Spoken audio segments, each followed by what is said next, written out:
সরকারি গুদামের খাদ্য ক্ষুধার্ত জনগণের আমানত।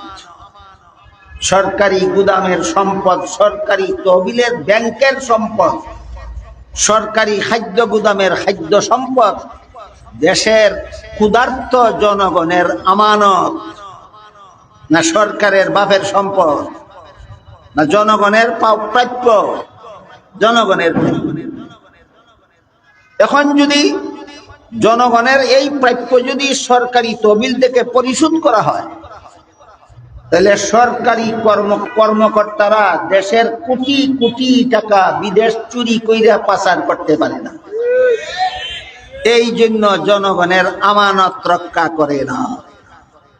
সরকারেরা জনগণের আমানত কেন রক্ষা করতে পারে না? রক্ষা করলে কোটি কোটি টাকা চুরি কইরা বিদেশ পাঠাইতে পারে না। যত টাকা সরকারের সরকারি তহবিল থেকে যত টাকা যত সরকারের কর্মকর্তারা চুরি কইরা বিদেশ পাঠায়, এগুলি সরকারের বাপের সম্পদ না জনগণের আমানত? দেশের সম্পদ। দেশের সম্পদ সরকারের কাছে আমানত। সরকারের কাছে জনগণ আমানত, সরকারের কাছে দেশ আমানত, সরকারের কাছে দেশের সম্পদ আমানত। জনগণের মধ্যে আবার যারা মুসলমান,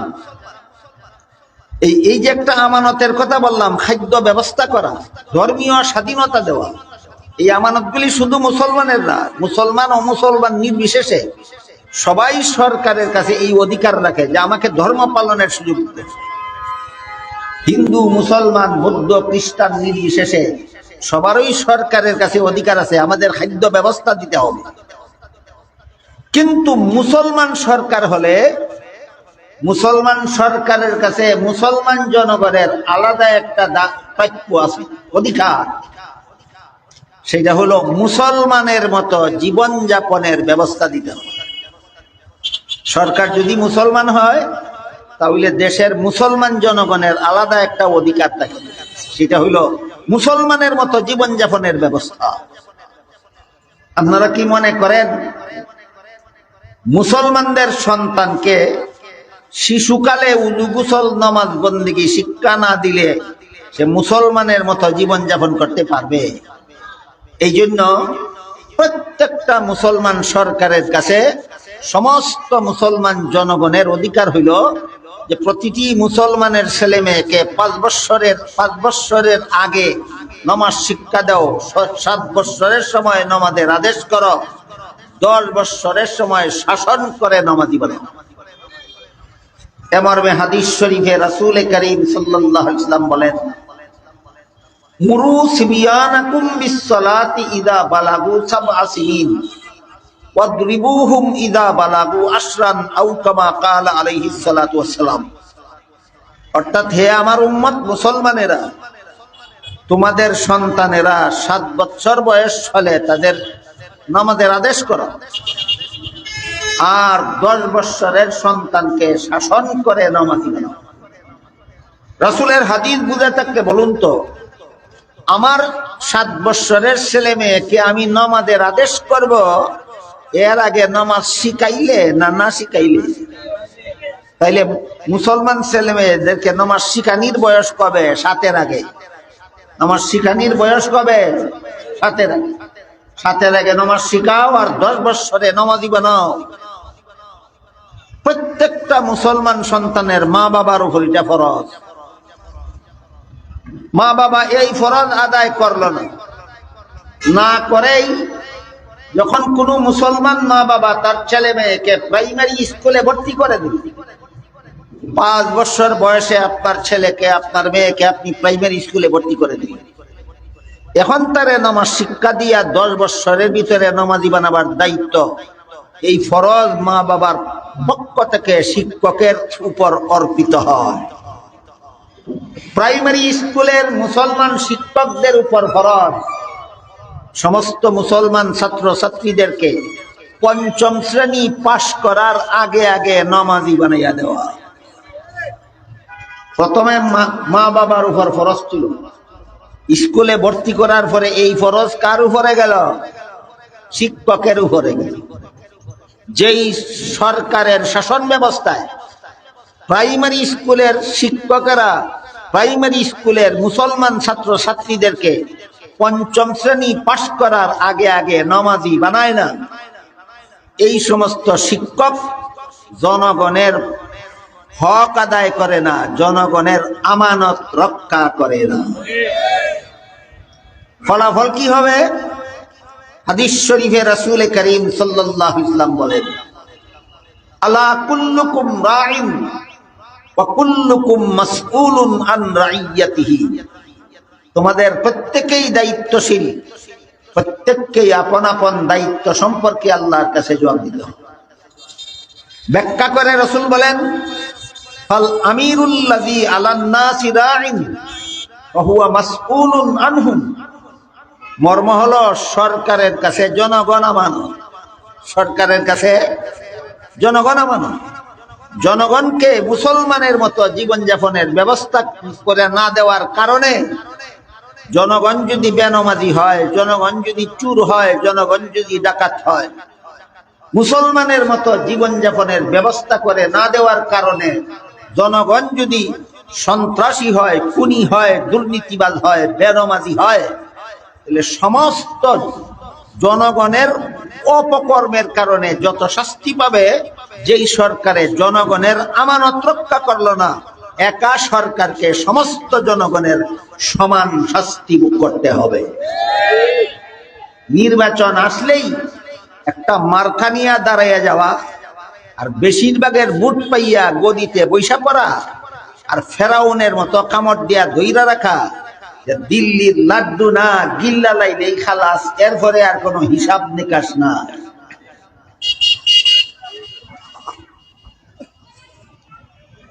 যেই সরকার জনগণের আমানত রক্ষা করার, আমানত কি জানে ওই না, কি কুরার ডিম রক্ষা করবে? যে সরকারে জানে না তার কাছে জনগণের কি কি আমানত আছে, অথবা জানে কিন্তু পালন করার যোগ্যতা রাখে না, অথবা পালন করার যোগ্যতাও রাখে কিন্তু নিজের স্বার্থ রক্ষার জন্য পালন করে না। জনগণকে খাদ্য ঠিক মতে দিলে নিজে চুরি করে বিদেশ পাঠাই দেওয়া না। এই সব লোকের জন্য নির্বাচনে দাঁড়ানি হারাম, ভোট চাওয়া হারাম, ভোট নিয়ে গদিতে যাওয়া হারাম, ফেরাউনের মতো গদি কামড় দিয়া দইরা রাখা হারাম। সভাপতি হযরত উলামায়ে কেরাম, এলাকার সর্বস্তরের মুসলমান ভাইয়েরা আমার, আশপাশের বাড়িঘরে পর্দার আড়ালে বসা আমার মা ও বোনেরা, পবিত্র কোরআনের সূরা মুমিনুনের প্রথম দিক থেকে কতগুলি আয়াত আমি আপনাদের সামনে তিলাওয়াত করেছি। আয়াতগুলিতে আল্লাহ পাক রব্বুল আলামিন মুমিনদের কতগুলি গুণের কথা উল্লেখ করেছেন। বলেছেন এই সমস্ত গুণ যে সমস্ত মুমিনরা অর্জন করবে তারা দুনিয়াতে পাবে সম্মানজনক জীবন, আর আখিরাতে জান্নাতুল ফিরদাউসের চিরস্থায়ী বাসিন্দা। প্রথমেই আমরা মনে রাখি, তিলাওয়াতকৃত আয়াতগুলিতে আল্লাহ মুমিনদের কতগুলি গুণের বিবরণ দিয়েছেন আর বলে দিয়েছেন এই সমস্ত গুণের অধিকারী মুমিনরা দুনিয়াতে একটা পুরস্কার পাবে, আখিরাতে একটা পুরস্কার পাবে। দুনিয়ার পুরস্কারটা হবে সম্মানজনক জীবন, আর আখিরাতের পুরস্কার হবে চিরস্থায়ী জান্নাত। তাহলে যে সমস্ত গুণ অর্জন করলে আমরা দুনিয়াতে সম্মানজনক জীবন লাভ করতে পারি আর আখিরাতে চিরস্থায়ী জান্নাতের অধিকারী হতে পারি, এই সমস্ত গুণ কি আমাদের জানা এবং অর্জন করা দরকার। তাই গুণগুলি আপনাদের সামনে তুলে ধরার জন্য আমি এই আয়াতগুলি তিলাওয়াত করেছি। আল্লাহ বলেন কাদ আফলাহাল মুমিনুন, ওই সমস্ত মুমিনগণ সফল। এখানে সফল কথার দুই ব্যাখ্যা। এক ব্যাখ্যা হলো পরকালীন সফল, যার অর্থ হলো জান্নাতের অধিকারী। আর এক ব্যাখ্যা হলো দুনিয়ার সফল, এর মর্ম হলো দুনিয়াতে সম্মানজনকভাবে জীবনযাপনের সুযোগ। আয়াতের ব্যাখ্যায় তাফসীরের কিতাবে লেখা আছে, দুনিয়াতে মুমিন মুসলমানেরা সম্মানজনকভাবে জীবনযাপন করে না অপমানজনকভাবে জীবনযাপন করে, সেটা সাব্যস্ত হওয়ার উপায়। লিখেছেন সাব্যস্ত হওয়ার ব্যবস্থা হলো, দুনিয়াতে যদি মুমিন মুসলমানেরা নিজেরা টিকে থাকার জন্য বেদিন কাফিরের কাছে নতি স্বীকার করতে না হয়, তাহলে এটাই হলো দুনিয়াতে মুমিনদের সম্মানজনক জীবন। আর কোন দেশে, কোন সমাজে, কোন অঞ্চলের মুসলমান যদি নিজেরা টিকে থাকার জন্য বেদিন কাফিরের কাছে নতি স্বীকার করতে হয়, এটাই দুনিয়াতে মুমিন মুসলমানের অপমানজনক জীবন। আমার জানা মতে বর্তমান দুনিয়াতে দুই একটা ব্যতিক্রম বাদ দিলে প্রায় সবগুলি দেশের মুসলমানেরাই নিজেদের অস্তিত্ব টিকিয়ে রাখার জন্য বেদিন কাফিরদের কাছে নতি স্বীকার করে থাকতে হয়। এটা দুনিয়াতে মুসলমানদের সম্মানজনক জীবন নয়, এটা হলো মুসলমানদের অপমানজনক। এই নতি স্বীকারের কারণ কি? মুসলমানেরা নিজেদের অস্তিত্ব টিকাবার জন্য বেদিন কাফিরদের কাছে নতি স্বীকার করে টিকে থাকে। কেন নতি স্বীকার করতে যায়? বিভিন্ন হাদিসের দ্বারা পরিষ্কারভাবে প্রমাণিত, এই নতি স্বীকারের একমাত্র কারণ হলো দুনিয়ার লোভ। মুসলমান দুনিয়ার লোভে পড়ে বেদিন কাফিরের কাছে নতি স্বীকার করে, তখন বেদিন কাফিরেরা তাদেরকে মুমিন মুসলমানদেরকে জিম্মি বানিয়ে রাখে, দুনিয়ার স্বার্থ দেওয়ার লালসা দেখে। এই হলো বর্তমান দুনিয়ার মুসলমানদের চরিত্র। দুনিয়ার লোভে পরে বেদিন কাফিরদের কাছে নতজানু হয়, এর পরিণতিতে মুসলমানেরা বর্তমান দুনিয়াতে অপমানজনক জীবনযাপন করে। এই অপমানজনক জীবনযাপনের হাত থেকে বাঁচতে হলে আল্লাহ পাক রব্বুল আলামিন কতগুলি গুণাবলীর বিবরণ দিয়েছেন। এই গুণগুলি আমাদের অর্জন করতে হবে। সেই গুণগুলি আমরা অর্জন করতে পারলে দুনিয়ার লোভও আমাদের অন্তর থেকে বের হয়ে যাবে, আর বেদিন কাফিরের কাছে নতি স্বীকার করার মতো গান্দা মন মানসিকতাও মাথার থেকে বের হয়ে যাবে। তখন আমরা দুনিয়াতে সম্মানজনকভাবে জীবনযাপন করতে পারি। এই গুণগুলি অর্জন করলেই আমরা সেই সম্মানজনক জীবন লাভ করতে পারবো। গুণগুলি অর্জন করা ছাড়া সম্ভব নয়। এই জন্য আল্লাহ যে সমস্ত গুণাবলীর বিবরণ দিয়েছেন, এর মধ্যে 1 নম্বর গুণের বিবরণে আল্লাহ বলেন ফি সলাতিহিম খাশিউন।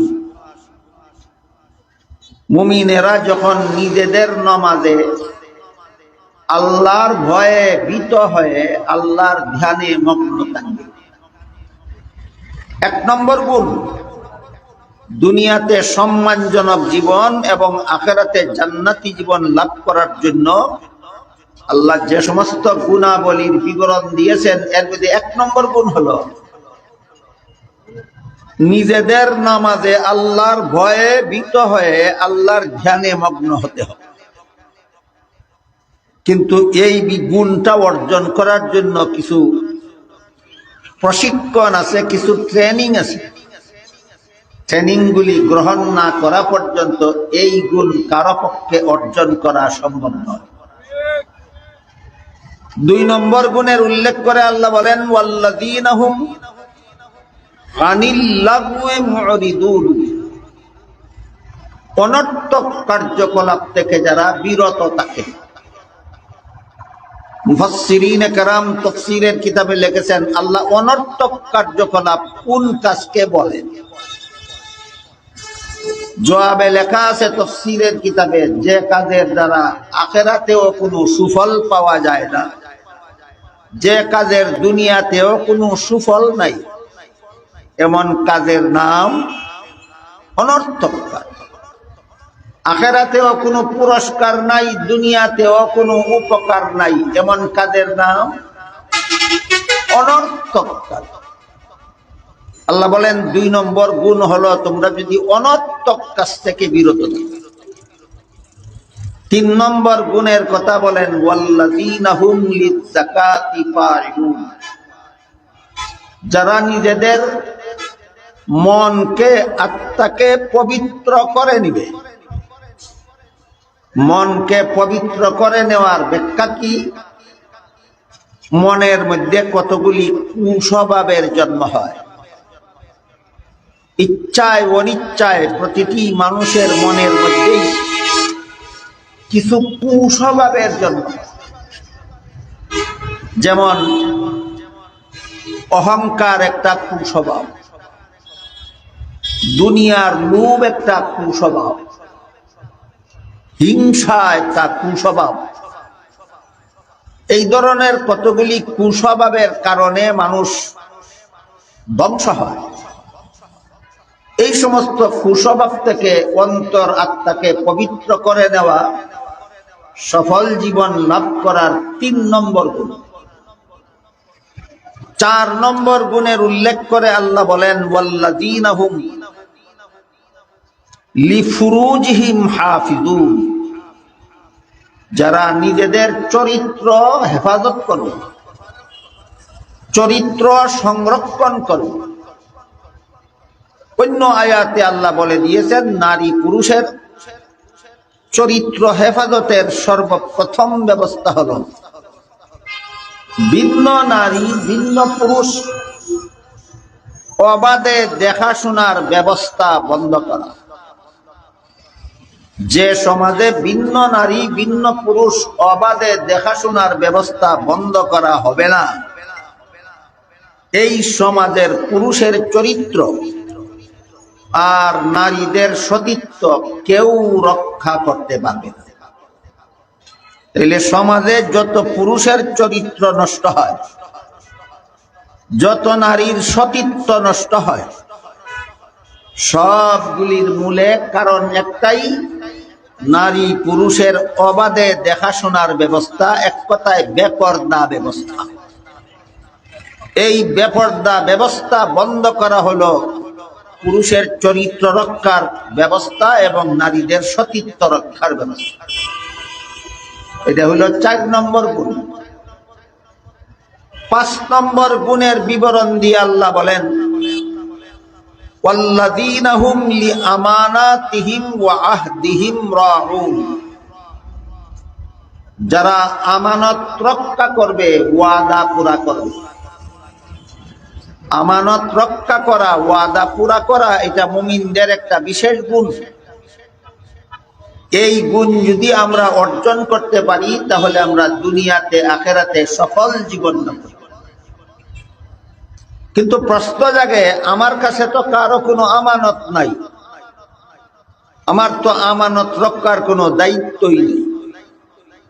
এটা না জানার কারণে এই প্রশ্ন জাগে, অজ্ঞতার কারণে এই প্রশ্ন জাগে। আয়াতের ব্যাখ্যায় মুফাসসিরিনে কেরাম লিখেছেন, তুমি যদি কোন স্ত্রীর স্বামী হয়ে থাকো তাহলে স্ত্রীটা তোমার হাতে আমানত।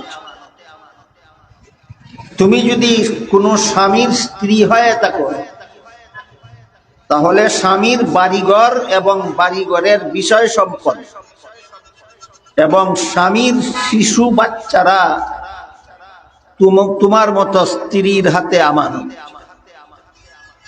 তুমি যদি কোনো সন্তানের পিতা মাতা হয়ে থাকো, তাহলে সমস্ত সন্তানেরা তোমার হাতে আমানত। তুমি যদি কারো শিক্ষক হয়ে থাকো, তাহলে তোমার ছাত্ররা তোমার হাতে আমানত। তুমি যদি পীর হয়ে থাকো, তাহলে মুরিদরা তোমার কাছে আমানত। তুমি যদি ব্যবসায়ী হয়ে থাকো, তাইলে ব্যবসা এবং ব্যবসায়ের পণ্য তোমার কাছে আমানত। যারা আমানতদারির সাথে ব্যবসা করে, হাদিস শরীফে রাসূল করিম সাল্লাল্লাহু আলাইহি ওয়াসাল্লাম বলেন, আত-তাজিরুস সাদুকুল আমিন মা'আন নাবিয়্যিনা ওয়াস সিদ্দিকিনা ওয়াস শুহাদা'i ওয়াস সালিহিন। সত্যবাদী আমানতদার ব্যবসায়ীদের হাসর হবে নবীদের সাথে। পক্ষান্তরে ভিন্ন হাদিসে রাসূল বলেন, আত-তুজ্জারু ফুজ্জারুন ইয়াউমাল কিয়ামাহ। যে সমস্ত ব্যবসায়ীরা আমানতদারির সাথে ব্যবসা করবে, ভেজাল মালকে খাঁটি মাল বলে বিক্রি করবে, ভেজাল মালকে খাঁটি মাল বলে বিক্রি করবে, কিনা দাম যা ছিল এর চেয়ে বেশি মূল্যে কিনেছে বলে মিথ্যা কথা বলে ব্যবসা করে, আরো কত রকমের খিয়ানত। রাসূল বলেন, যে সমস্ত ব্যবসায়ীরা ব্যবসায়ে এইরকম মিথ্যা কথা বলে, খিয়ানত করে, এই সমস্ত ব্যবসায়ীদের হাসর হবে পাপিষ্ঠদের সাথে। ব্যবসায়ীদের ব্যাপারে দুই রকমের হাদিস। একদল ব্যবসায়ীদের হাসর হবে নবী রাসূলগণের সাথে, আরেক দল ব্যবসায়ীদের হাসর হবে পাপিষ্ঠদের সাথে। কেন? এই ব্যবসা যে তোমার হাতে আমানত, ব্যবসার মাল যে তোমার কাছে আমানত, এর আমানতদারি রক্ষা করলে নবীগণের সাথে হাসর হবে, আমানত লঙ্ঘন করলে পাপিষ্ঠদের সাথে হাসর। ঠিক তেমনি ভাবে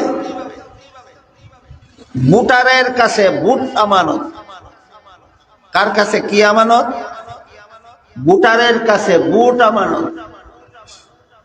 তুমি যাকে বুট দিবা, সে যদি সুদকুর, ঘুষখোর, মদকুর হয়, সে যদি দুর্নীতিবাজ, জালিয়াতিকারী হয়, সে যদি খুনি হয়, লম্পট হয়, জিনাকার, বদমাশ হয়, তোমার বুট পাওয়ার পরে, এই পদ দখল করার পর সে যত রকমের অপকর্ম করবে, সকল অপকর্মের সমান গুনাহ তোমার আমলনামায় লেখা হবে, কারণ তুমি বুটের আমানত রক্ষা করো না। বুটারের কাছে বুট আমানত, বুটারের কাছে বুট আমানত।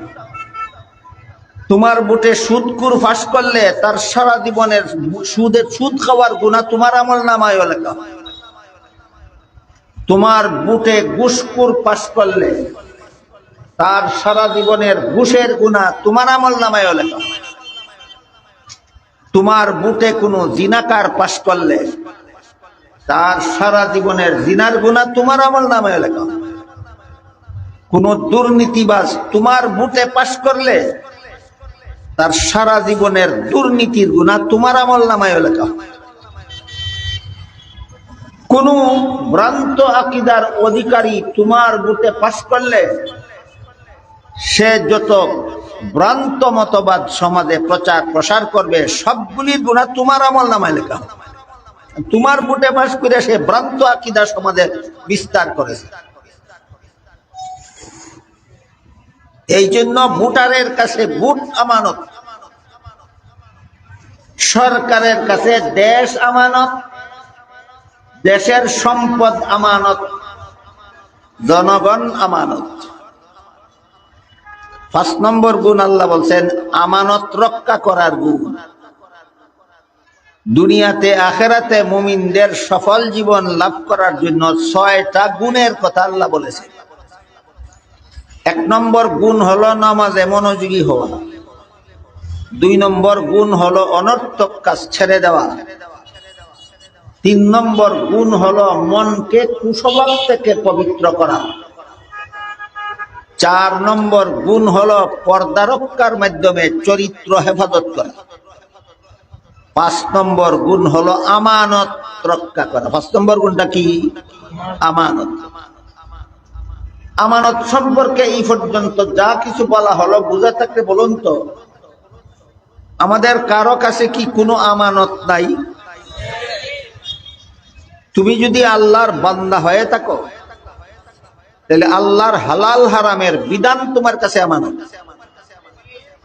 তুমি যদি হালাল পথে জীবন যাপন করো, হারাম কাজগুলি যদি বর্জন করো, তাহলে আল্লাহর দেওয়া আমানত রক্ষা হইল। তুমি যদি হারাম পথে জীবন যাপন করো, তুমি যদি হালাল পথে জীবন যাপন না করো, তাহলে তুমি সর্বপ্রথম আল্লাহর দেওয়া আমানত লঙ্ঘন করেছো। তাহলে আমরা এমন কেউ আছি কি যে আমার কাছে কারো কোনো আমানত নাই? আল্লাহর আমানত হইল আমি হালাল হারামের বিধান মেনে জীবন যাপন করি।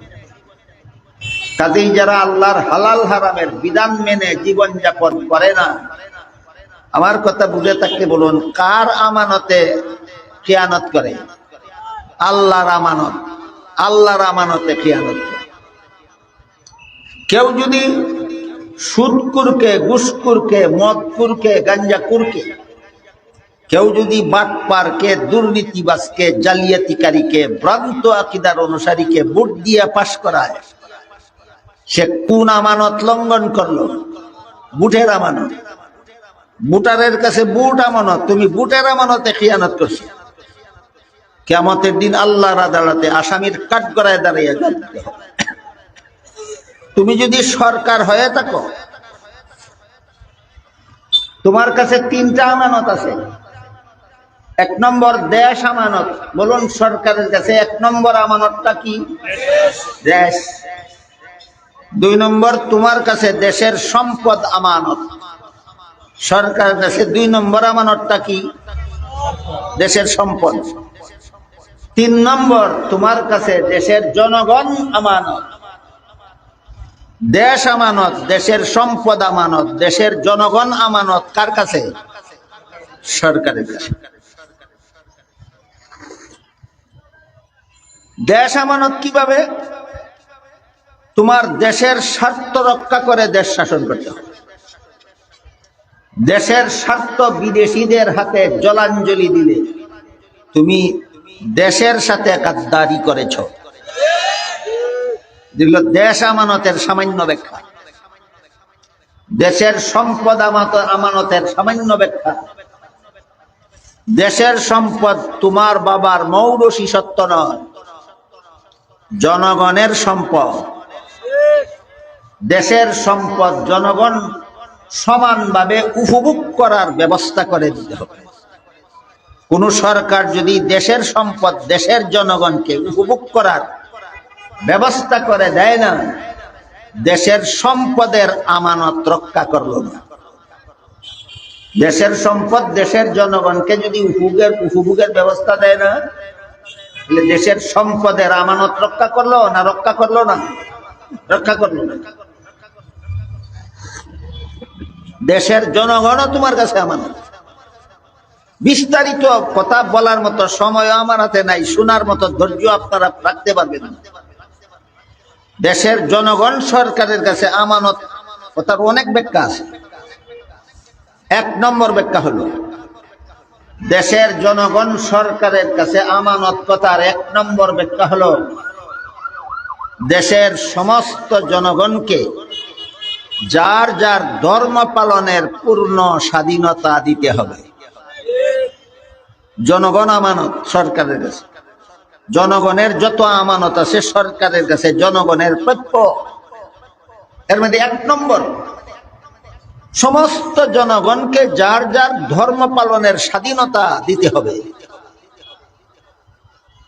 এটা যদি আল্লাহর বিধান মতো সরকারের কাছে জনগণের প্রাপ্য হয়ে থাকে, আমানত হয়ে থাকে, যে সমস্ত ধর্মাবলম্বীকে যার যার ধর্ম পালনের স্বাধীনতা দিতে হবে, ব্যবস্থা দিতে হবে, তাহলে দেশটা যদি আল্লাহর আইনে শাসন হয়, তাহলে হিন্দুদের কি উপায় হবে? এই প্রশ্ন মূর্খ ছাড়া আর কেউ করতে পারে না। গোয়ার গোবিন্দ ছাড়া এমন প্রশ্ন কেউ করতে পারে না যে দেশটা যদি আল্লাহর আইনে শাসন হয় তাহলে দেশের হিন্দুদের কি উপায় হবে মূর্তি পূজার পূর্ণ স্বাধীনতা পাবে?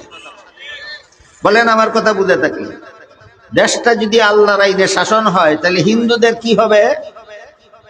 মূর্তি পূজার পূর্ণ স্বাধীনতা পাবে। কেউ মূর্তি পূজায় বাধা দিতে পারবে না, কেউ মন্দিরে হামলা ভাঙচুর করতে পারবে না। তাদের ধর্ম পালনের স্বাধীনতা দেওয়া, এই জনগণ তোমার কাছে আমানত, এদের ধর্ম পালনে কেউ যেন কোনো ব্যাঘাত করতে না পারে সেটা রক্ষা করা হবে সরকারের নেই। তাহলে আল্লাহর আইনে দেশ শাসন হইলে হিন্দুরা বিপদে বিপদে পড়বে না পূর্ণ স্বাধীন হবে? পূর্ণ স্বাধীন। ইসলামী আইনের দেশ শাসন হইলে হিন্দুদের কি উপায় হবে? এই প্রশ্ন ওই সমস্ত গণ্ড মূর্খরাই করতে পারে যারা জানে না সরকারের কাছে জনগণের কি কি আমানত আছে।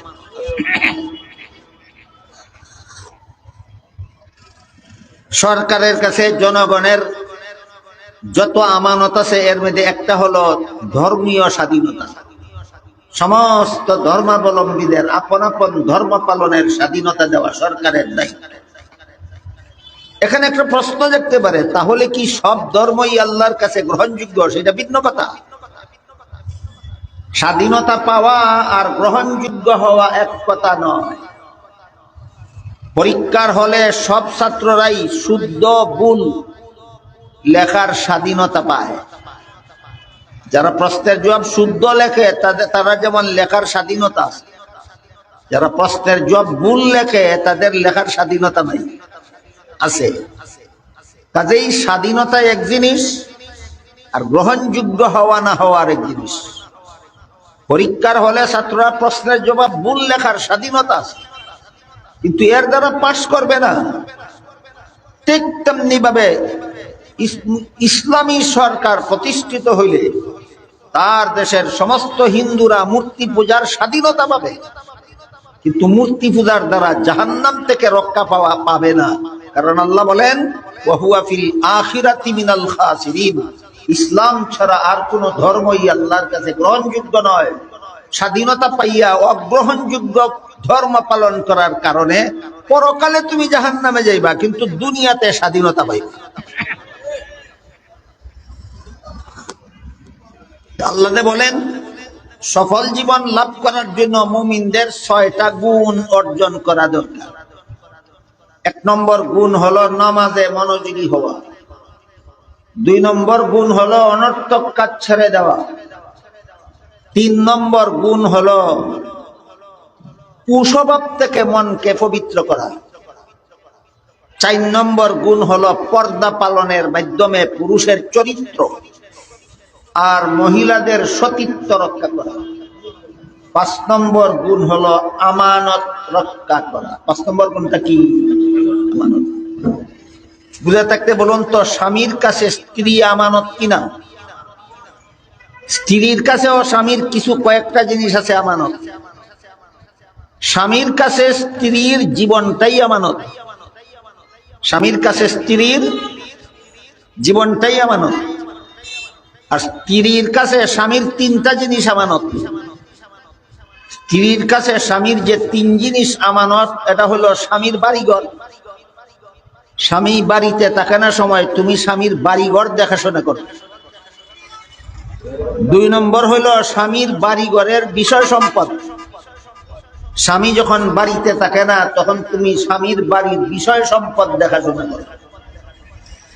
3 নম্বর হলো স্বামীর সন্তান। স্বামীর সন্তানেরা নিজে নিজে চলাফেরা করার যোগ্য হওয়ার আগ পর্যন্ত তুমি স্বামীর সন্তানদেরকে দেখাশোনা এবং লালন পালন করবে। এই 3 ব্যাপারে 3 জিনিস স্বামীর পক্ষ থেকে স্ত্রীর কাছে আমানত। আর স্বামীর কাছে স্ত্রীর জীবনটাই আমানত। স্বামীর কাছে স্ত্রীর কি আমানত? গোটা জীবনটাই আমানত। এই আমানতের দিকে ইঙ্গিত করেই আল্লাহ কোরআনে বলেন, কু আনফুসাকুম ওয়া আহলিকুম নারাও ওয়াকুদুহান নাস ওয়াল হিজারা। হে মুসলমান, মুমিন মুসলমানেরা, তোমরা নিজেরাও জাহান্নামের আগুন থেকে বাঁচার পথে চলো, তোমার পরিবার পরিজন বিবি বাচ্চা ছেলে মেয়েকেও জাহান্নাম থেকে বাঁচার পথে চালাও। তাহলে আমি আমার বিবিকে যে পথে জীবন যাপন করলে জাহান্নাম থেকে বাঁচবে, সারা জীবন সেই পথে চলার ব্যবস্থা দেওয়া আমার স্ত্রীর আমানত, আমার কাছে আল্লাহর দেওয়া আমানত। সন্তান আমার কাছে আমানত কিভাবে? যেভাবে সন্তানের জীবন গড়ে তুললে জাহান্নাম থেকে বাঁচতে পারবে, সেইভাবে সন্তানের জীবন গড়ে তোলা সন্তানের মা বাবার কাছে, এই মর্মে সন্তান আমানত। শিক্ষকের কাছে ছাত্র আমানত, পীরের কাছে মুরিদ আমানত, ভোটারের কাছে ভোট আমানত, সরকারের কাছে কটা আমানত? 1 নম্বর দেশ, 2 নম্বর দেশের সম্পদ, 3 নম্বর দেশের বাসিন্দা। সরকারের কাছে কত আমানত? 3 আমানত। দেশ আমানত, দেশের সম্পদ আমানত, দেশের বাসিন্দা আমানত। সম্পদ আমানতের একটা উদাহরণ দেই শুনে। হযরত উমর ফারুক রাদিয়াল্লাহু আনহু যখন রাসূলের দ্বিতীয় খলিফা মনোনীত হলেন, খলিফা এটা ইসলামী ভাষা, বর্তমান সমাজের রাজনৈতিক ভাষায় বলে প্রধান শাসনকর্তা। হযরত উমর খলিফা নিযুক্ত হলেন, মানে দেশের প্রধান শাসনকর্তা নিযুক্ত হলেন। শাসনকর্তা নিযুক্ত হওয়া মাত্রই আমার দেশের জনগণে আমার দেশের সম্পদ বুক করার সুযোগ পাইতেছে কিনা তদন্ত করার জন্য বাইর হইয়া গেল। রাতে ঘোরাফেরা করতে করতে এক বাড়িতে গিয়া পাইলেন একটা বিধবা মহিলা, তার স্বামী মারা গেছে, এই জন্য উপার্জন করা সম্ভব হয়েছে না, রুজি রোজগার সম্ভব হয়েছে না। তাই খাদ্যের অভাবে বিধবা মহিলার কয়েকটা এতিম বাচ্চা কান্নাকাটি করতেছে। খলিফা উমর বিধবা মহিলাকে জিজ্ঞাসা করলেন, কে তুমি? বাচ্চারা কান্দে কেন? বিধবা মহিলা এর আগে খলিফা উমরকে দেখে নাই কোনো, এই জন্য মহিলা উমরকে চিনতে পারেন না। চিনে মহিলা বলে, শুনেছি উমর এই দেশের শাসনকর্তা নিযুক্ত হয়েছে, এই অযোগ্য লোকটা দেশের শাসনকর্তা হওয়ার যোগ্য নয়। উমর জিজ্ঞাসা করেন, কেন? উমর দেশের শাসনকর্তা হওয়ার যোগ্য নয়, এই কথাটা মহিলা কার কাছে কইল? চিন্না কইল না, না চিনার কারণে। উমর জিজ্ঞাসা করলেন, কেন বলতো, উমর কেন দেশের শাসনকর্তা হওয়ার যোগ্য নয়? মহিলা বলে, আমার স্বামী মারা গেছে, রুজি রোজগার হয় নাই, এই জন্য আজকে কোনো খাদ্য কিনা সম্ভব হয় নাই, বাচ্চারা খাওয়ার অভাবে পেটের খিদায় কাঁদতেছে। দেশের কেউ যদি খাদ্যের অভাবে ক্ষুধার্ত থাকে, তাহলে সরকারি গুদাম থেকে তার ঘরে খাদ্য পৌঁছাইয়া দেওয়া সরকারের দায়িত্ব। খলিফা উমরের দেশের একটা বিধবা মহিলাও জানে সরকারের যে দায়িত্ব আছে জনগণের খাদ্য পাওয়ার ব্যবস্থা করা। সে খলিফা হইল, কিন্তু আমার এতিম বাচ্চাদের খাদ্য পৌঁছানোর ব্যবস্থা করলো না। এই জন্য বলছি এই লোকটা দেশের শাসনকর্তা হওয়ার যোগ্য নয়। তোমার মতো মুসাফির এসেছ, আমার বাচ্চা কান্দে কেন খবর নেওয়ার জন্য, তোমার মতো মুসাফির এই দেশের শাসনকর্তা হওয়ার যোগ্য। এই কথা শুনে খলিফা উমর গুলামকে সাথে নিয়ে সরকারি খাদ্য গুদামে ঢুকলেন। ঢুকে বললেন, আটার বস্তা আমার গাড়ে উঠাই। গুলামে কয়, আমার মতো গুলাম আপনার সাথে থাকা অবস্থায় আটার বস্তা প্রেসিডেন্টের গাড়ে উঠাইয়া দিব বললেন, এটা কিভাবে বললেন? উমর গুলামকে বললেন, এই গুলাম, কাল হাসরের মাঠে আল্লাহ যখন জিজ্ঞাসা করবেন উমর যেই দেশের শাসনকর্তা ছিল সেই দেশের একটা বিধবা মহিলা তার কয়েকটা এতিম বাচ্চা নিয়ে এক রাত্রে উপবাসী ছিল কেন? তখন কি জবাবটা তুই দিবে?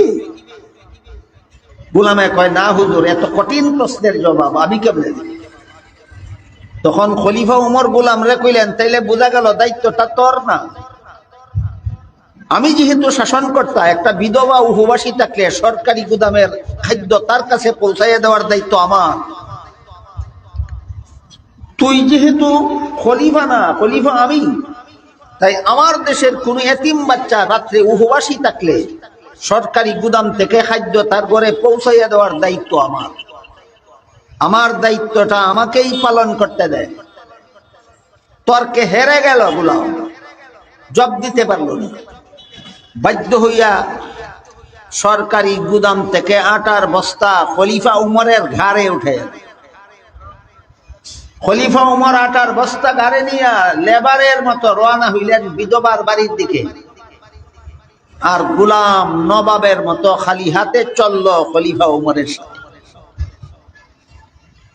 বাড়িতে গিয়া বস্তা খুলাইলেন, আটার দ্বারা রুটি তৈরি করাইলেন, রুটি শেখাইলেন, এতিম বাচ্চাদেরকে খাওয়াইলেন, তাদের মুখে হাসি ফুটাইলেন।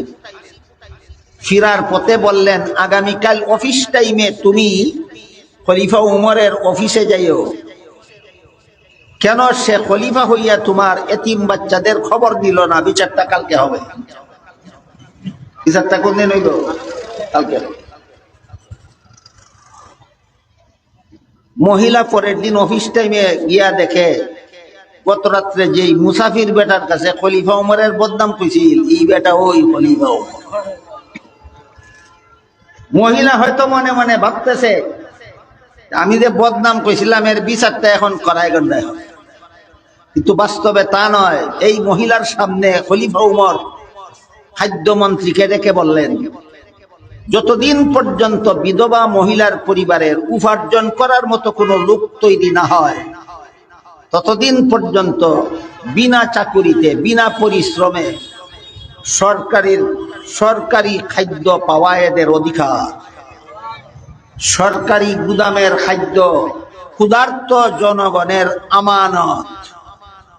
সরকারি গুদামের সম্পদ সরকারি তহবিলের ব্যাংকের সম্পদ। সরকারি খাদ্য গুদামের খাদ্য সম্পদ দেশের ক্ষুধার্ত জনগণের আমানত। না সরকারের বাপের সম্পদ, না জনগণের প্রাপ্য, জনগণের। এখন যদি জনগণের এই প্রাপ্য যদি সরকারি তহবিল থেকে পরিশোধ করা হয়, তাহলে সরকারি কর্মকর্তারা দেশের কোটি কোটি টাকা বিদেশ চুরি কইরা পাচার করতে পারে না। এই জন্য জনগণের আমানত রক্ষা করে না। সরকারেরা জনগণের আমানত কেন রক্ষা করতে পারে না? রক্ষা করলে কোটি কোটি টাকা চুরি কইরা বিদেশ পাঠাইতে পারে না। যত টাকা সরকারি তহবিল থেকে যত সরকারের কর্মকর্তারা চুরি কইরা বিদেশ পাঠায়, এগুলি সরকারের বাপের সম্পদ না জনগণের আমানত? দেশের সম্পদ। দেশের সম্পদ সরকারের কাছে আমানত। সরকারের কাছে জনগণ আমানত, সরকারের কাছে দেশ আমানত, সরকারের কাছে দেশের সম্পদ আমানত। জনগণের মধ্যে আবার যারা মুসলমান, এই যে একটা আমানতের কথা বললাম, খাদ্য ব্যবস্থা করা, ধর্মীয় স্বাধীনতা দেওয়া, এই আমানতগুলি শুধু মুসলমানের না, মুসলমান ও মুসলমান নির্বিশেষে সবাই সরকারের কাছে এই অধিকার রাখে যে আমাকে ধর্ম পালনের সুযোগ দিতে। হিন্দু, মুসলমান, বৌদ্ধ, খ্রিস্টান নির্বিশেষে সবারই সরকারের কাছে অধিকার আছে আমাদের খাদ্য ব্যবস্থা দিতে হবে। কিন্তু মুসলমান সরকার হলে মুসলমান সরকারের কাছে মুসলমান জনগণের আলাদা একটা প্রাপ্য আছে, অধিকার। সেটা হলো মুসলমানের মতো জীবন যাপনের ব্যবস্থা দিতে হবে। সরকার যদি মুসলমান হয়, তাহলে দেশের মুসলমান জনগণের আলাদা একটা অধিকার থাকে, সেটা হলো মুসলমানের মতো জীবন যাপনের ব্যবস্থা। আপনারা কি মনে করেন মুসলমানদের সন্তানকে শিশুকালে উযু গোসল নামাজ বন্দেগী শিক্ষা না দিলে সে মুসলমানের মতো জীবন যাপন করতে পারবে?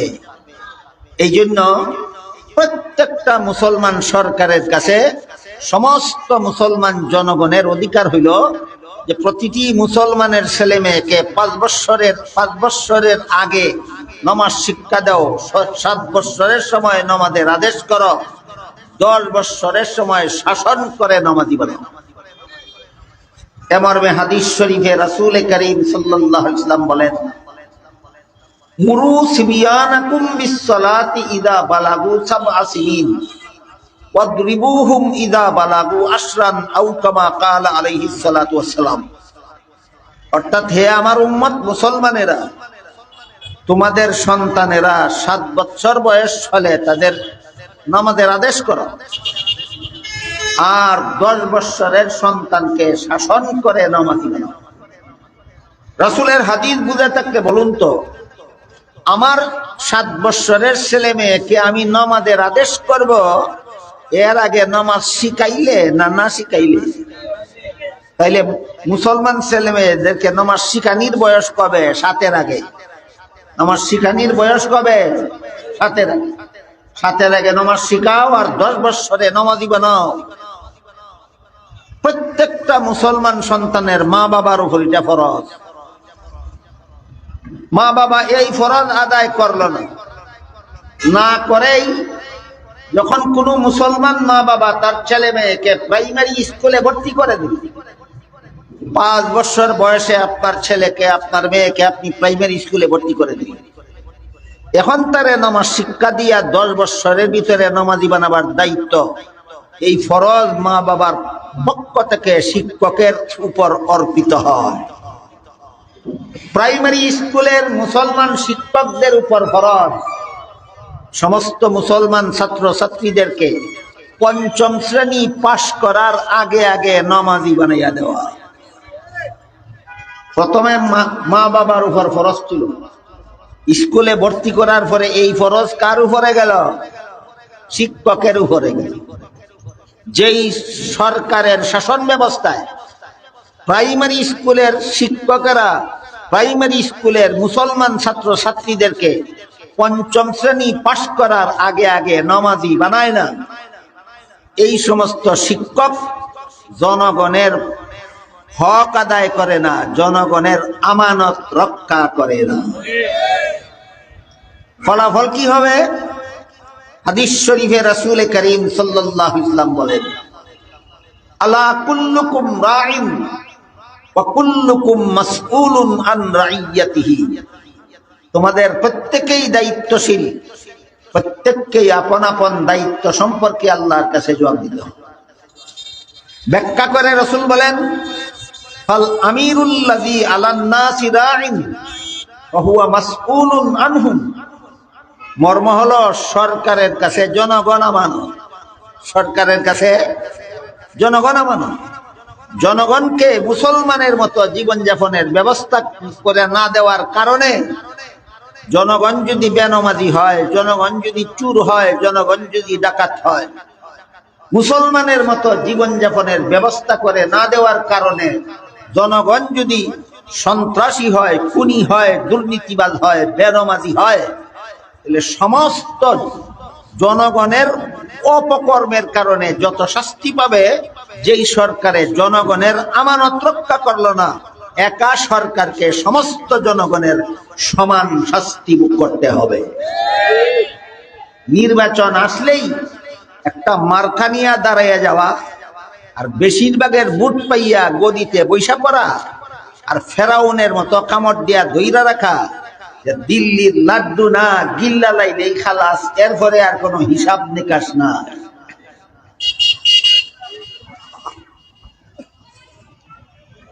যেই সরকার জনগণের আমানত রক্ষা করার, আমানত কি জানে ওই না, কি কুরার ডিম রক্ষা করবে? যে সরকারে জানে না তার কাছে জনগণের কি কি আমানত আছে, অথবা জানে কিন্তু পালন করার যোগ্যতা রাখে না, অথবা পালন করার যোগ্যতাও রাখে কিন্তু নিজের স্বার্থ রক্ষার জন্য পালন করে না। জনগণকে খাদ্য ঠিক মতো দিলে নিজে চুরি করে বিদেশ সটাই দেব না। এই সব লোকের জন্য নির্বাচনে দাঁড়ানি হারাম, ভোট চাওয়া হারাম, ভোট নিয়ে গদিতে যাওয়া হারাম, ফেরাউনের মতো গদি কামড় দিয়া দইরা রাখা হারাম। কোন হাদিসের দ্বারা সাব্যস্ত হয়েছে? আল্লাহ রাসূল বলেন, ফাল আমিরুল্লাযী আলান নাসি রাইন ফাহুয়া মাসউলুন আনহুম। দেশের সরকারের কাছে জনগণ আমানত। জনগণের এই সমস্ত আমানত যেই সরকার রক্ষা করতে পারে না, সেই সরকারকে দেশের সমস্ত অপকর্মের সমান শাস্তি সরকারকে ভোগ করতে হবে। শুধু ফাঁস করলে আর গদি দখল করে বসে গেলেই খালাস না? হিসাব নিকাশ আছে, হিসাব নিকাশ আছে। এই জন্য আল্লাহ বলেন, সফল জীবন লাভ করার জন্য মুমিনদের 6টা গুণ অর্জন করতে হবে। 1 নম্বরে নামাজে মনোযোগী হওয়া, 2 নম্বরে অনর্থক কাজ ছেড়ে দেওয়া, 3 নম্বরে মনকে কুস্বভাব থেকে পবিত্র করা, 4 নম্বরে পর্দা পালনের মাধ্যমে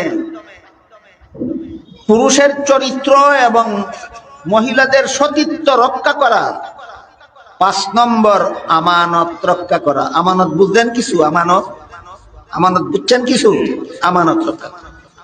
6 নম্বর আল্লাহ বলেন, ওয়াল্লাযীনা হুম আলা সালাওয়াতিহিম ইউহাফিজুন। সময় মতে নামাজ আদায় করা। 1 নম্বর আছিল মনোযোগে নামাজ আদায় করা, আর 6 নম্বর হলো সময় মতে নামাজ আদায় করা। ফজরের নামাজ ফজরের সময়, জোহরের নামাজ জোহরের সময়, মাগরিবের নামাজ মাগরিবের সময়, এশার নামাজ এশার সময়, ফজরের নামাজ ফজরের সময়। সময় মতে নামাজ আদায় করা। এখানে একটা সূক্ষ্ম কথা আছে, আমরা আঞ্চলিক ভাষায় কই চিকন কথা। একটা চিকন কথা আছে কি? 6 গুণের প্রথম গুণে অনামাজের কথা, শেষ গুণে অনামাজের কথা বেশ কম। শুধু প্রথম গুণ হলো নামাজে মনোযোগী হওয়া, আর শেষ গুণ হলো সময় মতে নামাজ আদায় করা। কিন্তু নামাজ তো আগে শুরুতেও শেষে। এইভাবে কেন আল্লাহ বর্ণনা করলেন? নামাজ সর্বপ্রথমেও নামাজের কথা বলেন, সর্বশেষেও নামাজের কথা বলেন কেন? এই প্রশ্নের জবাবে মুফাসসিরিনে কেরাম তাফসীরের কিতাবে লেখেন, এর মাধ্যমে আল্লাহ বুঝাইতে চাইছেন, যার জীবনের নামাজ ঠিক তার জীবনের সব ঠিক। যার জীবনের নামাজে গন্ডগোল তার জীবনের সবকিছুতে গন্ডগোল। যার নামাজ ঠিক তার সব ঠিক, যার নামাজ নষ্ট তার সব নষ্ট। কাজেই এই 6 গুণের মধ্যে সবচেয়ে বড় গুরুত্বপূর্ণ গুণ হইল নামাজ। এজন্য হাদিস শরীফে রাসূল করিম সাল্লাল্লাহু আলাইহি ওয়াসাল্লাম বলেন, হাসরের মাঠে মুমিন বান্দাদের আমলের মধ্যে সর্বপ্রথম নামাজের হিসাব হবে। মুমিন বান্দার সকল আমলের মধ্যে সর্বপ্রথম হিসাব হবে কোন আমলের? নামাজের। রাসূল বলেন, যেই বান্দা নামাজের হিসাবে খালাস পাবে সে পরবর্তী সবগুলি হিসাবে খালাস পাবে। আর যে নামাজের হিসাবে ধরা খাইবে সে পরবর্তী সবগুলি হিসাবে ধরা খাইবে। এই জন্য তাফসীরের কিতাবে লেখা আছে, যার নামাজ ঠিক তার সব ঠিক, যার নামাজে গন্ডগোল তার সব কিছু। কাজেই আল্লাহ এই 6 গুণের কথা উল্লেখ করে বলেন, উলাইকা হুমুল ওয়ারিসুন আল্লাযীনা ইয়ারিসুনাল ফিরদাউসা হুম ফিহা খালিদুন। শুরুতে বলেছেন এই 6 গুণওয়ালা মুমিনরা দুনিয়াতে সম্মানজনক জীবন পাবে। মনে আছে? 6 গুণওয়ালা মুমিনরা দুনিয়াতে সম্মানজনক জীবন পাবে। যে সব মুমিনের কাছে 6টা গুণ থাকবে, এরা দুনিয়ার লোভে পড়বে না, বেদিন কাফিরের সামনে মাথা নত করিয়া দুনিয়াতে টিকা থাকতে চাইবে না। এটা হলো সম্মানজনক জীবন। বুঝে থাকলে বলেন, এই 6 গুণ সারা মুমিনরা সম্মানজনক জীবন পাবে দুনিয়াতে, না অপমানজনক? দুনিয়ার বর্তমান দুনিয়ার মুসলমানেরা বেদিন কাফিরের কাছে নতি স্বীকার করে জীবনযাপন করে কেন? অপমানজনক জীবনযাপন করে কেন? দুনিয়ার লোভে পড়ে। 6 গুণের অভাব, 6 গুণের অভাবে দুনিয়ার লোভে পড়েছে। এই জন্য দুনিয়ার স্বার্থ হাসিলের জন্য বেদিন কাফিরের কাছে যায়। নির্বাচনে পাশ করার জন্য, গদি টিকাইয়া রাখার জন্য ধর্ণা দেয় আমেরিকার কাছে। গদি পাওয়ার জন্য, গদি দখলে রাখার জন্য ধর্ণা দেয় ইন্ডিয়ার কাছে। আখেরাতের লোভে না দুনিয়ার লোভে? অপমান্যা জীবন। যেই মুসলমান গদি পাওয়ার লাগি আর গদিতে টিকার লাগি বেঈমান কাফিরের হাতে ধন্না দেয়, এদের জীবন হলো লাঞ্ছিত জীবন, বঞ্চিত জীবন, অপমানজনক জীবন। আর এই অপমান থেকে বাঁচতে হইলে 6 গুণ অর্জন করতে হবে। এই 6 গুণ আল্লাহ বলেন, এই 6 গুণ অর্জন করলে তুমি দুনিয়া লুবি না, তোমার দুনিয়াতে কোনো স্বার্থ হাসিলের জন্য বেদিন কাফিরের কাছে তুমি নতজানু হবে না, তোমার দুনিয়ার জীবনটা হবে সম্মানজনক। আর আখেরাতে কি পাবে 6 গুণওয়ালারা, তার বিবরণ দিয়ে আল্লাহ বলেন, উলাইকা হুমুল ওয়ারিসুন, এরা জান্নাতুল ফিরদাউসের উত্তরাধিকারী। জান্নাতুল ফিরদাউসের মালিক হবে বলেননি, বলেছেন উত্তরাধিকারী হবে। মালিক আর উত্তরাধিকারী বেশ কম। মালিক হইল যে নিজের মাল নিজে পায়, হইল মালিক। আর উত্তরাধিকারী হইল যে অন্যজনেরটা নিজে পায়, তারে মালিক বলে না উত্তরাধিকারী বলে। যেমন ধরেন, বাবা জীবিত থাকা অবস্থায় ছেলে সম্পদের মালিক না, বাবা জীবিত থাকা অবস্থায় ছেলে সম্পদের মালিক না, মরলে পরে বাবার সম্পদের মালিক হয়। নিজেরটাই পাইল না বাবারটা পাইল, এই জন্য ছেলেরে কয় বাবার ওয়ারিস। ছেলেরে বাবার মালিক কয় না বাবার ওয়ারিস কয়? নিজের মাল পাইছে না, বাপের মাল পাইছে, এই কারণে ছেলেকে মালিক বলে না, ওয়ারিস বলে। ঠিক তেমনি ভাবে 6 গুণওয়ালা মুমিন মুসলমানেরা একদিকে দুনিয়াতে পাবে সম্মানজনক জীবনযাপন, অপরদিকে এরা পরকালে জান্নাতুল ফিরদাউসের ওয়ারিস। ওয়ারিস হবে কথার মর্ম হইল আরেকজনেরটা নিজে পাবে। তাহলে প্রশ্ন জাগে, তাইলে তার নিজেরটা গেল কই? আমি যদি 6 গুণওয়ালা মুমিন হই, আরেকজনের জান্নাত আমি ওয়ারিস পাবো, ওইটা কারটা আমি ওয়ারিস পাবো, আর আমারটা গেল কোথায়? প্রশ্ন জাগে না? বড় চমৎকার জবাব আছে এই প্রশ্নের, তাফসীরের কিতাবে লেখা। প্রশ্নের জবাব হইল, আল্লাহ যতগুলি মানুষ সৃষ্টি করেছেন, 7.5 নিচে সার কাপটা তুইলে লাইনে সারা তুইটা লাগাল পাওয়া যায় না। আল্লাহ যতটা মানুষ বানাইছেন, প্রত্যেকটা মানুষের জন্যই জান্নাতে একটা করে বাড়ি বানাইছেন। এমন একটা মানুষ আল্লাহ বানাইছেন না যার জন্য জান্নাতে একটা বাড়ি বানাইছেন। আল্লাহ ফেরাউন নামে একটা মানুষ বানাইছেন, তার জন্য জান্নাতে একটা বাড়ি বানাইছেন। নমরুদ নামে একটা মানুষ বানাইছেন, তার জন্য জান্নাতে একটা বাড়ি বানাইছেন। আবু জাহাল নামে একটা মানুষ বানাইছেন, তার জন্য জান্নাতে একটা বাড়ি বানাইছেন। এইভাবে আল্লাহ যতটা মানুষ বানাইছেন, প্রত্যেকটা মানুষের জন্যই আল্লাহ জান্নাতে একটা করে বাড়ি বানাইছেন। প্রশ্ন জাগতে পারে, তাহলে আমরা যে জানি জান্নাত 8টা, আপনি যে বলতেছেন যতটা মানুষ ততটা, তাহলে 8টা ঠিক না যতটা মানুষ ততটা ঠিক? একটা প্রশ্ন জাগে। এই প্রশ্নের জবাব হইল, জান্নাত 8টা কথার ব্যাখ্যা হইল 8টা ক্লাস আছে জান্নাত, 8টা স্তর আছে জান্নাতে। জান্নাতের বাড়ি 8টা না, জান্নাতের স্তর 8টা। বলেন বাড়ি 8টা না স্তর 8টা? স্তর 8টা। প্রাইমারি স্কুলে ক্লাস আছে 5টা, ছাত্র ভাজ্য না শত শত? ঠিক তেমনি ভাবে জান্নাতের স্তর হইল 8টা, বাড়ির সীমা সংখ্যা নাই। বাড়ির সংখ্যা কি পরিমাণ? তাফসীরের কিতাবে লেখছে সমস্ত মানুষের সংখ্যা যে পরিমাণ। আল্লাহ প্রত্যেকটা মানুষের জন্যই জান্নাতে একটা করে বাড়ি বানাইছে, কিন্তু বানাইয়া ঘোষণা দিছেন, এই বাড়িগুলি জান্নাতে তোমাদের জন্য বানাইছি, এমনিই দেওয়ার জন্য, এমনিতেই দেওয়ার জন্য নয়। ইংলিশে কয় ফ্রি দেওয়া, আমরা সিলেটি ভাষায় কয় মাগনা দেওয়া। এমনি কইলে বুঝুই না, মাগনা দিবার লাগি বাড়ি জান্নাত বানাইছি, তোমাদের কাছে বিক্রি করো, তোমাদের কাছে বিক্রি করো। দেখেন তো আল্লাহ কোরআনে কিভাবে বলেন। আল্লাহ বলেন, ইন্নাল্লাহা আশতারা মিনাল মুমিনিনা আনফুসাহুম ওয়া আমওয়ালাহুম বিআন্না লাহুমুল জান্নাহ, নিশ্চয়ই আল্লাহ জান্নাতের বাড়িগুলি মুমিন মুসলমানের জানমালের বিনিময়ে বিক্রি করেছেন। জান্নাত মুমিন মুসলমানদেরকে মাগনা দিয়েছেন না জানমালের বিনিময়ে বিক্রি করেছেন? বিক্রি করো। কিন্তু কেউ যদি দুনিয়ার জীবনে নিজের জানমাল আল্লাহর জন্য উৎসর্গ না করে, জানমাল আল্লাহর জন্য উৎসর্গ করার সংক্ষিপ্ত ব্যাখ্যা হলো, আমার মনে যা চায় তা করব না, আল্লাহ যা বলেন তা করব।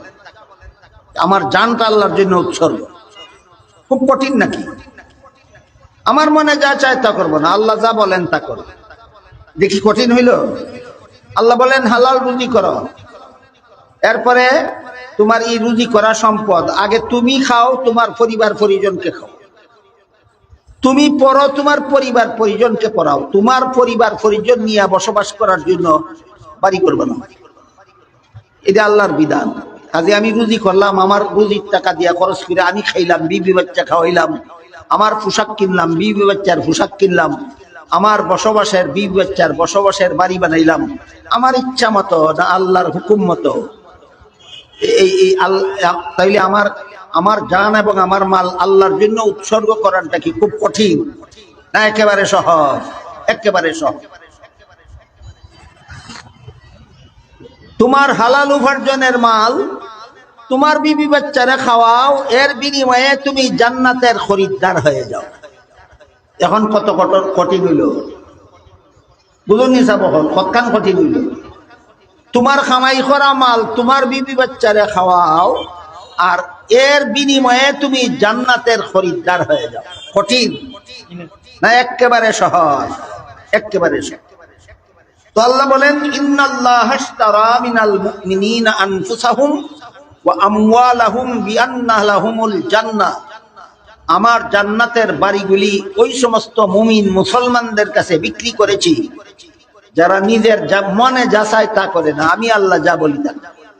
নিজের উপার্জিত মাল নিজের ইচ্ছা মতো খরচ করে না, আমার বর্ণিত খাতে খরচ করে।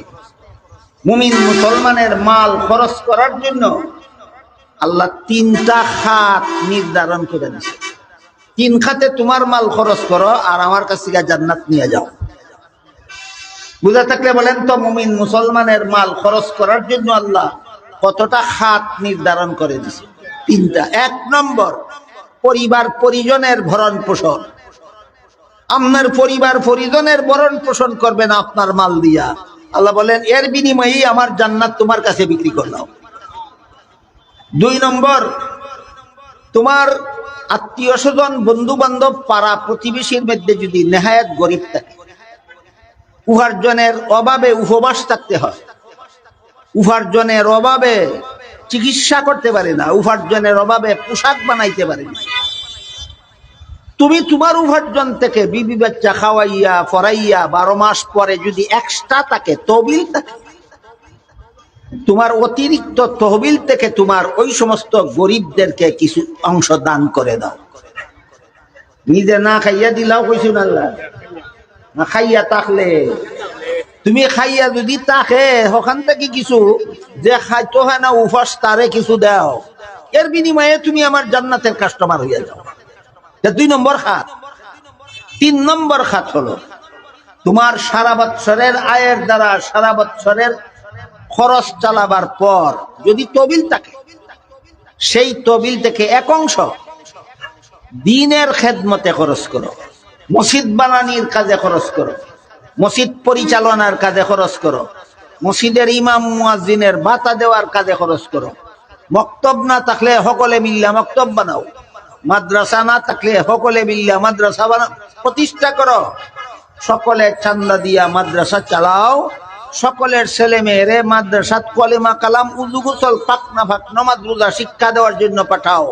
এটা হলো 3 নম্বর খাত। এই 3 খাতে তোমার জীবনের সমস্ত সম্পদ খরচ করো। আল্লাহ বলেন এর বিনিময়ে তুমি আমার জান্নাতের খরিদ্দার হয়ে যাবে। এইভাবে যারা আল্লাহর দেওয়া জীবন এবং আল্লাহর দেওয়া সম্পদকে আল্লাহর বিধান মতো খরচ করে না, মন গড়া মতো খরচ করে, আল্লাহ যেভাবে বলেন সেভাবে চলে না, তার মনে যেভাবে চায় সেইভাবে চলে। সম্পদ যেভাবে উপার্জন করতে আল্লাহ বলছেন সেইভাবে উপার্জন করে না, সে সুদ ঘুষ খাইয়া সম্পদ উপার্জন করে। সম্পদ যে 3 খাতে খরচ করতে বলছেন আল্লাহ, সে ওই 3 খাতে খরচ করে না, জুয়া খেলাত গিয়া সম্পদ খরচ করে। এমন মুসলমান আসেনি দেশে। আল্লাহ যেভাবে বলছেন সেইভাবে খরচ করেন। তার ঈমান আকীদা সহি নয়, তার আমল সহি নয়, তার আখলাক সহি নয়। এই সমস্ত লোকের নামে অত জান্নাতে বাড়ি একটা নির্মিত ছিল কিনা আগে শুনছেন যে বেঈমান, কাফির, বেআমল, বদামল, পাপিষ্ট, গুনাহগার, সুদখোর, ঘুষখোর, মদখোর, গাঞ্জাখোর, দুর্নীতিবাজ, জালিয়াতিকারী, এদের প্রত্যেকের জন্যই জান্নাতে একটা বাড়ি আল্লাহ নির্মাণ করে রাখছিলেন কিনা? রাখছিলেন। এদের মরণকালে যেই ফেরেশতা এদের প্রাণ বের করতে আসবে, এসে আগে তাকে ওই জান্নাতটা দেখাবে যে জান্নাতের বাড়ি যে আল্লাহ তার জন্য বানাইছিলেন। আজরাইলে আইয়া সমস্ত বেঈমান পাপিষ্টদেরকে ওই জান্নাতটা দেখায়, জান্নাতের যেই বাড়ি যে আল্লাহ তার জন্যই বানাইছিলেন। ফেরাউনের জন্য জান্নাতের যে বাড়ি বানাইছিলেন, আজরাইলে আইয়া তারে ওই বাড়ি ওই দেখাইছে। নমরুদের জন্য আল্লাহ জান্নাতে যে বাড়ি বানাইছিলেন, ফের আজরাইল আইয়া তারে এই যে ওই দেখাইছে। আবু জাহালের জন্য আল্লাহ জান্নাতে যেই বাড়ি বানাইছিলেন, আজরাইল আইয়া তারে এইটাই দেখাইছে। এইভাবে সমস্ত বেদিনদেরকে তাদের নামে জান্নাতে বরাদ্দ করা বাড়ি দেখাইয়া কয়, তোর জন্যই জান্নাতে আল্লাহ এই বাড়িটা বানাইছিলেন, আর তোরে দুনিয়াতে পাঠাইছিলেন তোর ঈমান আমলের বিনিময়ে জান্নাতের বাড়িটা কিনার জন্য। তুই কিনলে না, তুই কিনলে না। এই কারণে তোর নামে বরাদ্দ করা বাড়িটা তোর নাম থেকে খারিজ করে দেওয়া হলো, ডিলেট করে দেওয়া। আজকের থেকে জান্নাতের এই বাড়ির মালিক আর তুই না। আজকের থেকে জান্নাতের এই বাড়ির মালিক তুই আর তুই না হইয়া, এরপরে তারে জাহান্নাম দেখাইয়া কয়, তুই জান্নাতের কাস্টমার হইছস না, তুই এই জাহান্নামের কাস্টমার হইছস। আল্লাহ পাঠাইছেন আজকে তোরে তোর কিনা জাহান্নামের পথে নিয়ে যাও।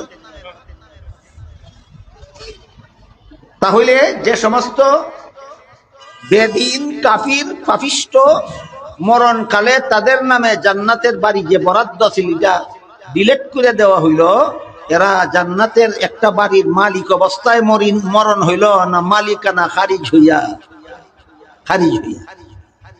তাহলে বলেন তো, জান্নাতে আবু জাহালের নামে যে বাড়ি আল্লাহ বানাইছিলেন তার নামে রইছে, ফেরাউনের নামের বাড়ি ফেরাউনের নামে রইছে না? ডক্টর আহমদ শরীফের নামে বানাইল বাড়ি আহমদ শরীফের নামে রইছে না, অবসর হইছে, অবসর। তাই আল্লাহ পাক রব্বুল আলামিন বলেন, হে মুমিন মুসলমানেরা, এই 6 গুণের গুণী যদি তোমরা হও, তাইলে তোমাদের নামে জান্নাতে যে বাড়ি আমি বানাইছি এটা তো তোমরা পাইবা। আর যাদের জান্নাতের বাড়ি তাদের নাম থেকে ডিলেট হয়ে গেছে, তাদের অবসর বাড়িগুলি আমি তোমাদেরকে ওয়ারিস হিসাবে দেয়া। এই কারণে আল্লাহ ওয়ারিস শব্দ, আপনি আবু জাহালের বাড়ির ওয়ারিস হবেন জান্নাতে। নিজের জান্নাত থেকে বঞ্চিত হয়ে না, নিজেরটা বহাল থাকার পর। হ্যাঁ, আপনার নামে জান্নাতে যে বাড়ি বরাদ্দ আছে, আপনি যদি 6 গুণের গুণী হন, আপনারটা তো আপনি পাবেন। ওই সমস্ত বেদিন কাফিরের জান্নাতে বরাদ্দ করা বাড়িটাও আপনারা পাবেন। এই কথাটা বোঝাবার জন্য আল্লাহ উলাইকা হুমুল মালিকুন না বলে উলাইকা হুমুল ওয়ারিসুন বলেছেন।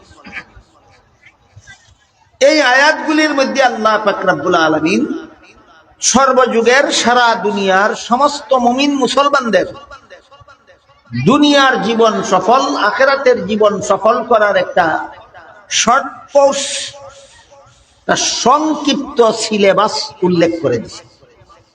6টা গুণ অর্জন করো, বিনিময়ে দুনিয়াতে সম্মানজনক জীবন লাভ করো, বিনিময়ে আখিরাতে জান্নাতের উত্তরাধিকারী হও। কটা গুণ? 6টা গুণ। এক নম্বর, নামাজে মনোযোগী হওয়া। 2 নম্বর, অনর্থক কাজ ছেড়ে দেওয়া। 3 নম্বর, কুস্বভাবগুলির থেকে মনকে পবিত্র করা। 4 নম্বর, পর্দা রক্ষার মাধ্যমে পুরুষের চরিত্র আর নারীদের সতীত্ব রক্ষা করা। 5 নম্বর, আমানত। আমানতের বিবরণ বিস্তারিত দিলে সারা রাইতেও শেষ হইত না। 5 নম্বর কি? আমানত। স্ত্রীর কাছে স্বামী আমানত, স্বামীর কাছে স্ত্রী আমানত, স্ত্রীর কাছে স্বামীর 3 জিনিস আমানত। বলতে পারবেন কেউ? স্ত্রীর কাছে স্বামীর 3 জিনিস কি কি আমানত? বাড়িঘর, বাড়িঘরের সম্পত্তি আর সন্তানাদি। বাড়িঘর, বাড়িঘরের সম্পদ, সন্তানাদি। 3 জিনিস স্ত্রীর কাছে স্বামীর আমানত। বাবার কাছে সন্তান আমানত, উস্তাদের কাছে ছাত্র আমানত, পীরের কাছে মুরিদ আমানত, বুটারের কাছে বুট আমানত। সুদকুর, ঘুষকুর, মদকুর, গাঞ্জাখুর রে দিবার লাগি, যার আকীদা খারাপ তারে দিবার লাগি না যার আকীদা সহি। আকীদা খারাপ কার, আকীদা গলতকার আর আকীদা সহিকার শিখতে হইলে উলামায়ে দেওবন্দের সঙ্গ লাভ করতে হবে। এই উপমহাদেশে সহি আলামত আর সহি আকীদা আর ভুল আকীদার সীমারেখা সংরক্ষণ করেছেন সর্বযুগে উলামায়ে দেওবন্দ। কাজে উলামায়ে দেওবন্দের এই সীমারেখার থেকে যদি কোনো কপাল ফুরা বের হয়ে যায়, বুঝতে হবে তার আদিকাল থেকে তার কপাল ফুরা। উলামায়ে দেওবন্দ শুরুকাল থেকে উপমহাদেশ ভারত, বাংলাদেশ, ইন্ডিয়া, এই 3 দেশের, বিশেষত 3 দেশের মুসলমানদের আকীদা কিভাবে শুদ্ধ হয় আর কিভাবে ভ্রান্ত হয় এর সুস্পষ্ট বিবরণ দিয়া সর্বস্তরের মুসলমানের সহি আকীদা পোষণ করার ব্যবস্থা বলে দিয়েছে। কাজেই যারা আকীদা খারাপ তার সে যদি আপনার বুটে ফাঁস হয়, আপনার বুটে ফাঁস হইয়া সমাজ যত খারাপ আকীদা প্রচার করব সবগুলির সমান গুনাহ। যে বুট দিয়ে এই খারাপ আকীদাওয়ালারে ফাঁস করেছে হেরা মোল্লা মাতো লেখা হইল। কোন সুদকুরে বুট দিয়া যদি পাশ করাইয়া দেন, পাশ কইরা যত সুদ খাইব। কোন ঘুষকুরে বুট দিয়া যদি পাশ করাইয়া দেন, সে পাশ কইরা যত ঘুষ খাইব। যত কোন দুর্নীতিবাদরে যদি বুট দিয়া পাশ করাইয়া দেন, কোন জালিয়াতিকারী যদি বুট দিয়া পাশ করাইয়া দেন, সে পাশ হইয়া যত দুর্নীতি জালিয়াতি করব সবটার সমান গুনাহ বুটারের আমল নামায় লেখা হবে অযৌক্তিক ভাবে। নেতার অপকর্মের গুনাহ বুটারের আমল নামায় লেখা হবে অযৌক্তিক ভাবে না যুক্তিসম্মত ভাবে। যুক্তিটা কি? তোমার বুটে ফাঁস কইরা ইটা করছে। যুক্তিটা কি? তা তোমার বুটে ফাঁস কইরা কথা করছে, আজি বাট একটা তুমিও ভাইয়া। কথা বুঝলানি সাহেব? তো 1 নম্বর গুণ হইল নামাজে মনোযোগী হওয়া। 2 নম্বর গুণ হইল অনর্থক কাজ ছেড়ে দেওয়া। 3 নম্বর গুণ হইল কুস্বভাবগুলির থেকে মনকে পবিত্র করা। 4 নম্বর গুণ হইল আমানত রক্ষা করা। 5 নম্বর গুণ হইল 4 নম্বর গুণ হইল পর্দা রক্ষার মাধ্যমে চরিত্র রক্ষা করা। 5 নম্বর গুণ হইল আমানত রক্ষা করা। 6 নম্বর গুণ হইল সময় মতে নামাজ পড়া। বলেন আগে পরে আল্লাহ এই 6 গুণের কতটা সুফল কইছেন? 2টা, একটা দুনিয়াতে সম্মানজনক জীবন আর একটা পরকালে জান্নাতুল ফিরদাউসের ওয়ারিস।